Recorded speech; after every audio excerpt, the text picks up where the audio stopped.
My name is Will Rawls, and I'm sitting here at the Sunken Overlook in Highline Park, where my work, Uncle Remus, was performed.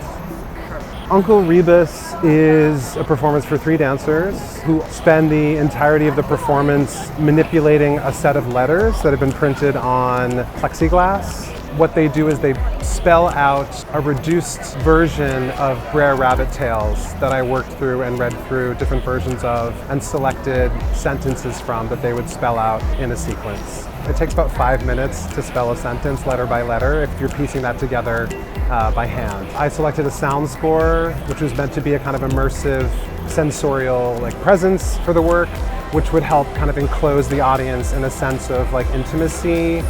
inside of the Sunken Overlook. So basically, the piece starts out with a QWERTY keyboard, and then from there they deconstruct the keyboard, and then either collectively or taking turns, they spell out sentences such as Brer Rabbit argued with Sister Moon, then fell to earth into Mr. Man's garden.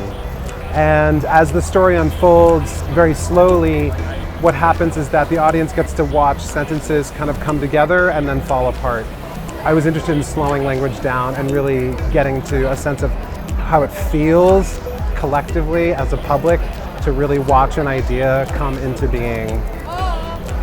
These tales have appeared in many forms throughout the centuries and traveled over to the US during the Atlantic slave trade, but then Chandler Harris, who was a white Southern folklorist, kind of first pieced them together in Georgia during an apprenticeship at a plantation. Chandler Harris kind of invented Uncle Remus, who is a fictional narrator that has kind of gone on to be the star of, Song of the South by Disney, who bought the rights to the tales, and is this kind of amalgamation of an African-American storyteller, and kind of collapsed all these voices into one kind of authoritative and authentically Black Southern voice. And my interest was to really begin to pull the dialect and pull the language apart and kind of take it out of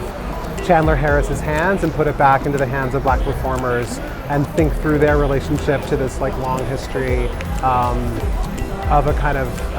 oppressed, enslaved dialect, and how to really rethink its poetics from a linguistic standpoint and from a visual standpoint.